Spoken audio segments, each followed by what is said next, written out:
Hello everyone, good morning. कैसे हैं आप सब? तो अभी मॉर्निंग का है टाइम, बच्चों को भेजना है स्कूल और ये तैयारी चल रही है उनके ब्रेकफास्ट की भी और उनके लंच भी पैक इसी से होंगे। और हमारा भी यही होता है कि इसी से ब्रेकफास्ट भी चल जाता है। और हम लोग क्या करते हैं ना कि ब्रेकफास्ट प्लस लंच करते हैं तो थोड़ा लेट खाना खाते हैं। और बाकी यहाँ पर प्याज लहसुन वगैरह को मैंने अच्छे से चॉप कर लिया। ये मैं आज प्रेशर कुकर में ही बना रही हूँ क्योंकि मैंने पहले चने को बॉईल नहीं किया हुआ है। तो मैं क्या इकट्ठा ही तड़का लगा करके ओवरनाइट भिगो करके रखा था। बस काले चने बना रही हूँ क्योंकि आजकल ना सर्दी जुकाम बहुत ज़्यादा हो रहा है और उसके लिए काफ़ी अच्छे होते हैं। तो यहाँ पर देखिए सरसों का ऑयल मैंने इस्तेमाल किया और इसमें फिर ये देखिए पहले तो मैंने लहसुन डाला, फिर प्याज डाला, अच्छी तरह से भुन गया। उसके बाद डाल रही हूँ मसाले। मसाले के नाम पे दो ही चीज़ें मैंने यहाँ पे डाली हैं, बस एक हल्दी डाली थोड़ी, मतलब कलर के अकॉर्डिंग, और थोड़ा सा लाल मिर्च पाउडर। ये भी स्पेशली मतलब स्पाइस के लिए नहीं, कि थोड़ा सा इससे ना बहुत अच्छा सा कलर आ जाता है, जो कि आपको मोस्टली हमारे जो भी हम खाने की जो भी डिशेस दिखाती हूँ ना आपको, तो वो नज़र आता है। और बस फिर इसके बाद जो चने भिगोए हुए थे ना तो वो डाल दिए। टमाटर भी डालूंगी लेकिन अभी नहीं, पहले मैं ये सब चीज़ों को मसाले के साथ पकने दूंगी। नमक भी साथ ही साथ डाल दूंगी और फिर इसको मतलब बिल्कुल लो फ्लेम पे पकने दूंगी ताकि थोड़ा ना भुन जैसे जाएं ये चने ऑयल और मसाले के साथ, तो टेस्ट बहुत अच्छा आ जाता है और आपको बहुत ज़्यादा मसाले ऐड करने की ज़रूरत नहीं रह जाती है। एक चीज़ मैं भूल गई थी, अदरक। तो ये मैंने ग्रेटर की मदद से ही फिर ग्रेट करके यहीं पे ऊपर से डाल दिया। कोई दिक्कत नहीं क्योंकि बाद में इसमें सीटी भी लगाने वाली हूँ। तो ये मैंने लो फ्लेम पे रख दिया और तब तक फिर टमाटर को कर लिया ग्राइंड। और अब डाल दिए फिर मैंने टमाटर, जैसे मतलब थोड़े से भुन गए। और टमाटर को डालने के बाद मैंने गैस का फ्लेम कर दिया हाई पे और फिर इसको फिर एक बार फिर से अच्छे से पकने दूंगी। मतलब टमाटर सारे पक जाएं अच्छी तरह से, कोई महक ना रहे उनकी। तो तब तक फिर मैंने आटा, सबसे पहले मैं आटा प्रिपेयर कर देती हूँ क्योंकि थोड़ी सी देर आटा को अगर आप आधा घंटा रख लेते हो ना तो काफ़ी सॉफ्ट सॉफ्ट रोटियाँ मतलब फटाफट से पकती है। तो फिर मैं क्या, जब तक ये हो रहा है टमाटर, तो टाइम वेस्ट क्यों करना, मैं लग जाती हूँ रोटी बनाने। एक तो सुबह का टाइम होता है ना, ठंडी बहुत ज़्यादा लग रही होती है। और मैंने आग भी नहीं जलाई होती है, वैसे तो है मतलब आग जला सकते हैं, यहाँ पे चूल्हा है हमारा जो देसी चूल्हा है, पर जलाई नहीं होती क्योंकि टाइम वेस्ट होता है इस चक्कर में। तो यहाँ पर फिर प्रेशर कुकर को लगा दिया, यहाँ सीटी पे रोटी मैंने बना दी, फिर आ गई यहाँ पे। तो यहाँ पे मिट्ठू तैयार हो चुका है और शानवी को तैयार कर रही हूँ, इसके बालों में ऑयल लगा रही हूँ। हमने ना कल शाम को बाल धुले थे ना, मतलब नहाए थे सब लोग, तो फिर ड्राई रह जाते हैं ना बाल। तो एक तो बालों की ना रात को मतलब जैसे पूरा का पूरा नक्शा ही बदल जाता है। मेरे बालों के साथ तो ऐसा है, थोड़ी चोटी ऐसी बुझी जैसी, कोई पता नहीं इसको मतलब जैसे जलते हैं ना बाल, तो उस तरह की शेप में आ जाए। अभी अगर आपको थोड़े थोड़े दिख रहे होंगे मेरे बाल, तो बहुत ही अजीब जैसे हो गए थे। फिर शानवी को मैंने ये हल्का तेल लगाया, इसने आज जिद की कि भी मेरे को ना 2 चोटियाँ बनानी है। तो मैं इसको मना कर रही, मैं क्या नहीं रहने दे, ऐसे अच्छी लगती है एक चोटी में। पर चलो मैं क्या जिद कर रही आज इसको 2 ही चोटी बना देती हूँ क्योंकि छोटे हैं ना अभी बाल, तो उतनी अच्छी तरह से फिर बनती नहीं है और इधर उधर को निकलते हैं बाल, फिर वो चीज़ मेरे को अच्छी नहीं लगती। पर मैं क्या चलो आज बना ही देती हूँ जब ये बोल रही है तो। और वैसे भी इसने अब मतलब अपनी जिद तो मनवा के ही रहना है, तो मैं क्या बहस करने से बेहतर है बना देती हूँ। तो हल्का तेल लगाया और ऐसे बाल, आजकल सर्दियों में मैं भी जैसे बाल धोती हूँ ना, सूख गए उसके बाद हल्का हल्का तेल लगा लेती हूँ ऊपर स्कैल्प में ही, फिर ना इतने उलझते नहीं है बाल और थोड़ा कंघी भी अच्छे से हो जाती है। तो कैसी लग रही है? करते दूसरी चोटी, दूसरी चोटी भी करते हो आगे। इसका शौक तो हो गया पूरा। और आप भी बताना कैसी लग रही है, वैसे 2 चोटी में अच्छी लग रही है, कस्सी कस्सी सी चोटियाँ मैंने बनाई ताकि बाल ना निकलें इधर उधर से। फिर ये लोग तो चले गए स्कूल, मतलब इनका जो कुछ भी था लंच पैक किया, खाना वाना खिलाया, क्योंकि मैं मोस्टली इनको खुद से हाथों से सुबह खिलाती हूँ ना, सुबह बहुत चिक चिक रहती है, तो इसलिए फिर मैं ब्लॉगिंग भी नहीं करती इस टाइम पे।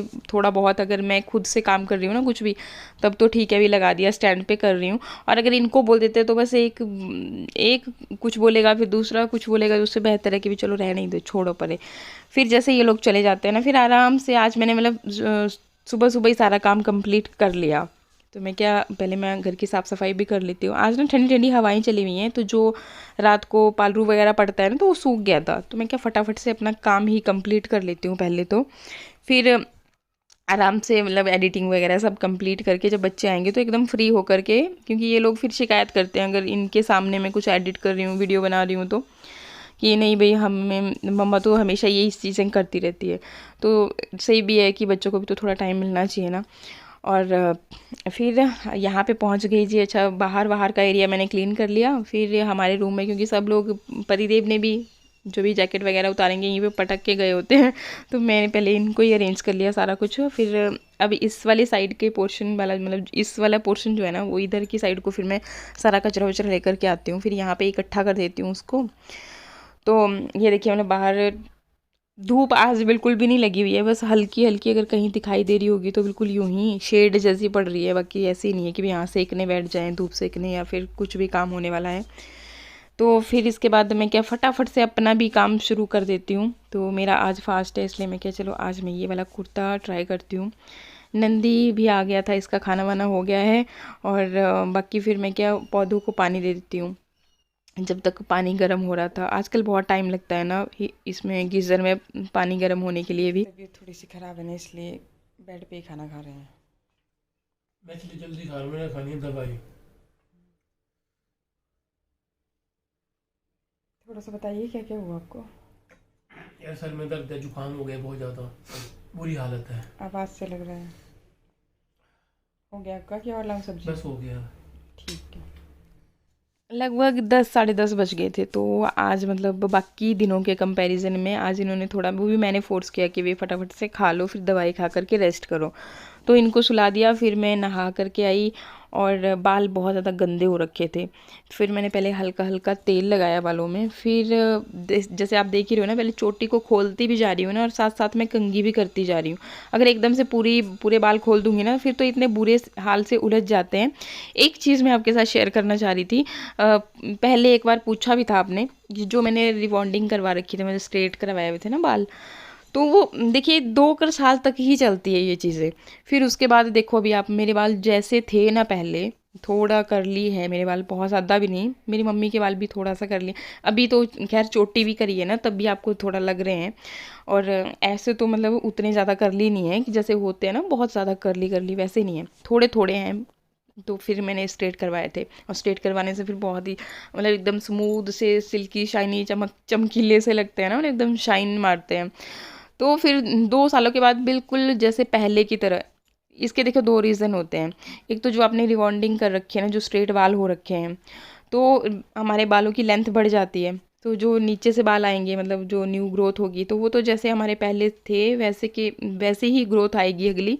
और बाकी जो स्ट्रेट किए भी होते हैं ना, मतलब लेंथ में है आपके, तो उनकी भी अगर सही से आप केयर नहीं करोगे तो वो भी फिर डैमेज हो जाते हैं। तो कुल मिलाकर के मतलब 2 साल के बाद फिर से दोबारा वैसा ही हो जाता है सब कुछ। अच्छा, इसके बाद फिर ये दूसरे चैनल के लिए मैंने वीडियो बनाई, और फिर मैंने उसको एडिट वेडिट करके सारा शेयर भी किया आप लोगों के साथ। तो देखना ज़रूर ये ग्लिसरीन के किस तरीके से आप यूज़ कर सकते हो। सर्दियों के मौसम में बहुत ही ज़्यादा फ़ायदेमंद रहती है ग्लिसरीन। अभी देखिए, फिर इसके बाद कपड़े धुल के रेडी हो गए थे, तो मैं क्या इनको भी डाल देती हूँ। और बाहर देखो कितनी ज़्यादा ठंडी हवाएं चली हुई हैं ना, मन नहीं कर रहा है बिल्कुल भी निकलने का। पर क्या करें, अभी ये भी तो डालना ज़रूरी है। और थोड़ा बहुत हवा से भी सूख जाते हैं कपड़े। अभी आप बोलोगे कि भाई कहाँ डाल रही हूँ, रेलिंग पे हवा चल रही है तो नीचे को गिर जाएंगे। नहीं, ऐसे नहीं, मैं इनको थोड़ा ना अंदर की तरफ को ही रख रही हूँ, नहीं गिरेंगे मतलब इतना तो एक्सपीरियंस हो ही गया है मुझे। और ना मतलब हमारा जो काम चलाऊ काम हो जाता है ना इसी तरह से। तो फिर मैं वो जो रैक वगैरह होते हैं कपड़े सुखाने वाले, वो कभी लेकर के आती ही नहीं। अभी देखूंगी, अभी बरसात के टाइम के लिए लाऊंगी पक्का।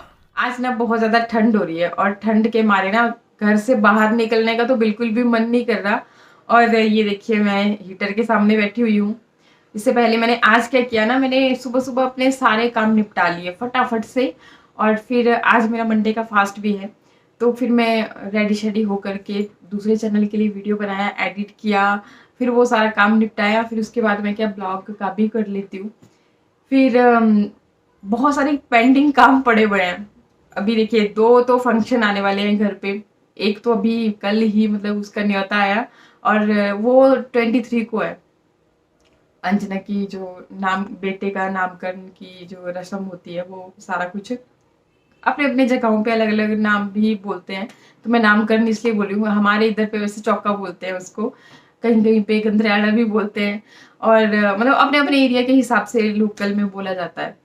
तो एक तो उसके लिए भी मतलब वो सारे, उसके लिए एक सूट खरीदना है, बेबी के लिए, तो मतलब वो सारी चीजें होते हैं ना, थोड़ा एक्साइटमेंट भी होती है कि जाना, बट इतनी ज्यादा ठंड है ना कि मार्केट जाने का तो बिल्कुल भी मन नहीं कर रहा, बाहर निकल के हो बहुत ज्यादा ठंडी है, घर के अंदर अंदर ठीक है, मतलब अच्छा काम चल रहा है तो।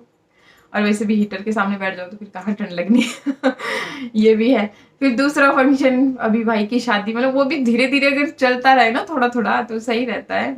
चलो वो जो मतलब सैत वगैरह की होती है ना शॉपिंग, तो वो तो अभी 13 के बाद ही चलेगा सारा कुछ, लेकिन पहले की थोड़ी बहुत अपनी तो कर ही सकते हैं।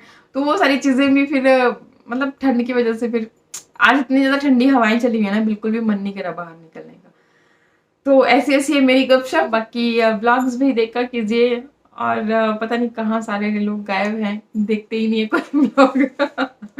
यही बोल सकती हूँ मैं। और बीच में आजकल मैं बहुत मोटी हो गई हूँ ना, तो बस बहुत जल्दी मैं अपना वेट लॉस का भी जर्नी स्टार्ट करने ही वाली हूँ। अभी सोच रही हूँ ना, सर्दियां हैं तो आराम से खा पी लेती हूँ। वैसे भी ना मेरे बच्चों को मेरे गाल बहुत अच्छे लगते हैं, एक यहाँ से खींचता है, एक वो वहां से खींचता है, तो मैं सोचती हूँ चलो इनको भी इंजॉय करने देती हूँ अभी। और मुझे भी पहले ना मोटे मोटे लोग बहुत अच्छे लगते थे, और जैसे इतना बड़ा सा फेस ना, मोटू सा। और मतलब अच्छे लगते हैं ना गोलू मोलू से। बट क्या करें, थोड़ा मेंटेन भी करना पड़ता है, हेल्थ की बात है। और आप लोग भी तो कमेंट करने लग गए हो कि बहुत मोटे हो गए, बहुत मोटे हो गए। और मेरे पति ने तो मतलब डेली बोल बोल के मतलब ऐसे ऐसे वर्ड्स बोलते हैं कि मैं भी सुन सुन के थक गई हूँ, मोटी भैंस हो गई है। फिर इतना खाती खाती तो नहीं हूँ उतना, पर मुझे मीठा ज्यादा पसंद है ना, उस वजह से। मीठा आप जितना ज्यादा खाते हो तो मीठे से तो वजन बढ़ता ही है। पर चलिए अब क्या कर सकते हैं, चटोरी जीभ भी मानती नहीं है, पर अब चलो कंट्रोल करना पड़ेगा। अब जब फिर एक बार जर्नी स्टार्ट होगी ना, तो फिर तो आपको पता ही है कि स्ट्रिक्टली रूल फॉलो करने पड़ते हैं भाई, हफ्ते भर में वेट लूज भी तो करना होता है। हाँ, आपके साथ शेयर जरूर करूंगी जिस दिन मतलब स्टार्ट करूंगी ना, फोन पे डेट टाइम आपको सब दिखाऊंगी। फिर उसके बाद जैसे आपको खुद लगेगा तो आप मुझसे पूछना, और फिर उस दिन भी आपको डेट टाइम में दिखाऊंगी कि इस तरह से। देखिए अगर स्ट्रिक्टली हम सारी चीजों को फॉलो करते हैं ना, डाइट का बहुत ज्यादा रोल होता है। एक तरफ हम एक्सरसाइज करते जाएं, दूसरी तरफ डाइट को फॉलो ना करें तो बात नहीं बनती। इसलिए मतलब सारी चीजें करनी पड़ती हैं। और सर्दियों का मौसम में तो मतलब अच्छी अच्छी चीजें मिलती हैं आजकल। देखो खाने में कहीं गच्चक है, कभी मूंगफली, फिर मतलब ऐसे मीठी चीजें तो नाम मैं क्या ही लूं, फिर तो मेरे मुंह में पानी ही आ जाएगा। वैसे भी आज मेरा फास्ट है तो इन सब चीजों की तरफ ध्यान नहीं देना है। और फिर खुद से भी घर पे अगर कुछ बना दिया छोटा मोटा, तो बस सर्दियों में मतलब खाते जाओ खूब, जिसको वजन बढ़ाना हो ना। मेरी एक बेटी है, उसका वजन ही नहीं बढ़ता चाहे मैं जितना मर्जी खिला दूं, और मेरा है कि घटता नहीं है। चाहे कितना कम भी खाऊं फिर भी मोटी होती जा रही हूँ। चलिए अभी बहुत जल्दी कंट्रोल करूंगी, आपको भी दिखाऊंगी। देखो ना अब चैलेंज वाली बात आ गई है, पतिदेव ने तो मुझे चैलेंज कर दिया है कि भी देख बहुत ज्यादा ओवरवेट हो गई है, लोगों ने भी लिखना शुरू कर दिया, बोला थोड़ा तो मेंटेन करना चाहिए। तो चलो करूंगी बहुत जल्दी। अभी नहीं, भी थोड़ा सा खा पी लेती हूँ, थोड़ा सा और मोटी हो लेती हूँ ना, मतलब अपना पूरा शौक पूरा कर लूंगी मोटी होने का। उसके बाद फिर वैसे ही जैसे मैं पतली थी पहले, तो ऐसा ऐसा है। और मेरी बातें देखिए कितनी ज्यादा लंबी हो जाती है, फिर नॉन स्टॉप बोलती रहती हूँ। तो बस फिर आज के लिए ब्लॉग को करेंगे पे एंड, मिलते हैं नेक्स्ट वीडियो में। नमस्कार, ओके, बाय बाय।